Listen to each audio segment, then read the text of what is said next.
सुप्रभात प्यारे विद्यार्थियों। बेटा हम आपके उन्मेष हिंदी पाठ्य पुस्तक से पाठ नंबर 2 है जो जरा फिर से बताओ।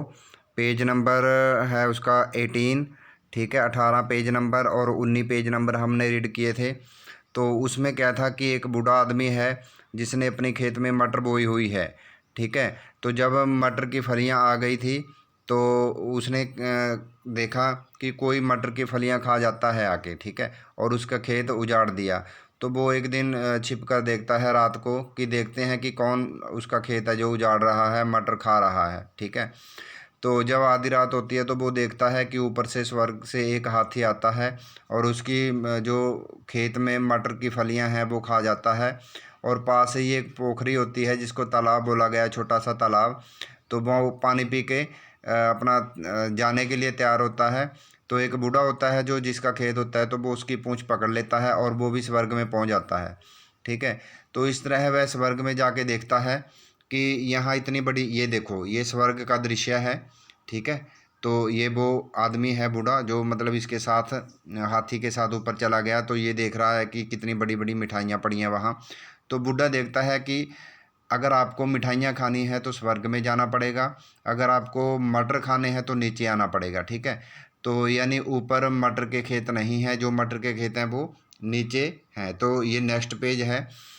ठीक है, तो पेज नंबर ये 20 है, हम ये देखेंगे अब रीड करेंगे। ठीक है, बूढ़ा क्या कहता है कि अब समझ में आया है कि मिठाई खानी हो तो स्वर्ग में रहो, लेकिन मटर की फलियां खानी हो तो ज़मीन पे आ जाओ। ठीक है, तो ये बूढ़ा सोच रहा है स्वर्ग में जाके। तो आगे देखो, अगली रात जब हाथी धरती पर मटर खाने के लिए आने लगा तो बूढ़ा उसकी पूंछ पकड़कर नीचे आ गया।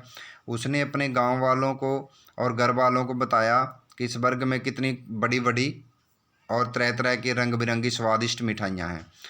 बूढ़े की बात सुनकर यह तय हो गया कि आज रात सारे घर वाले और कुछ गांव वाले स्वर्ग में मिठाई खाने जाएंगे। ठीक है, तो उन्होंने सलाह बनाई। तो आगे क्या है कि रात को हाथी खेत में आया, उसने मटर की फलियां खाई और पोखरी में पानी पी लिया।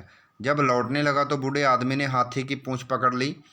बूढ़े के लड़के की बहू ने बूढ़े के पाँव पकड़ लिए, यानी एक दूसरे को पकड़ के वो स्वर्ग में जाने लगे। ये देखो, ये आप ये फ़ोटो में भी दिखाया गया है। ठीक है, हाथी की पूंछ पकड़ी हुई है, ये आगे से आगे इन्होंने एक दूसरे के पाँव पकड़े हुए हैं। ठीक है, तो क्या है कि लड़के की बहू ने बूढ़े के पाँव पकड़ लिए, लड़के ने अपनी बीबी के पाँव पकड़ लिए। इसी तरह एक के बाद एक सब ने एक दूसरे के पाँव पकड़ लिए। सब खुशी खुशी स्वर्ग की और मिठाइयाँ खाने जा रहे थे। ठीक है, सभी बहुत खुश थे कि स्वर्ग में मिठाई खाने जा रहे हैं। सबके मन में लड्डू फूट रहे थे।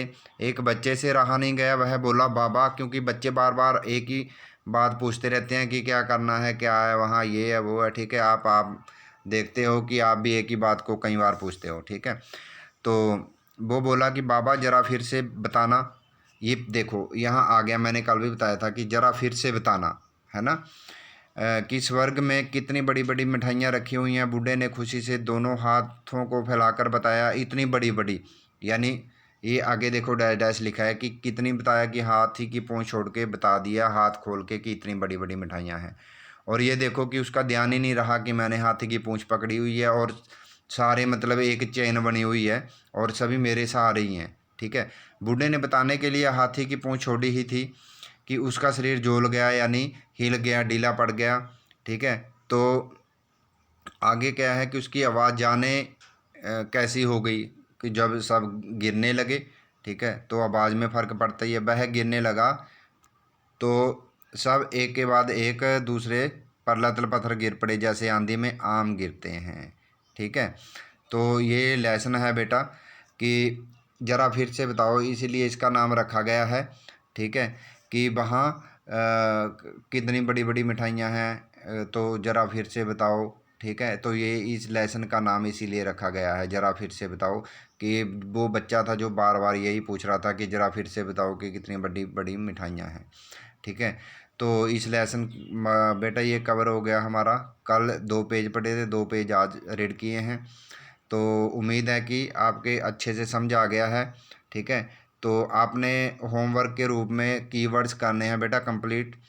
ठीक है, आपकी फेयर नोटबुक पे राइट करने अच्छे से, और साथ साथ लर्न किया करो और उसकी प्रैक्टिस भी किया करो बेटा, ठीक है। अगर कोई समस्या आती है आपको तो मुझे फ़ोन करके या मैसेज के द्वारा पूछ सकते हो बेटा, ठीक है।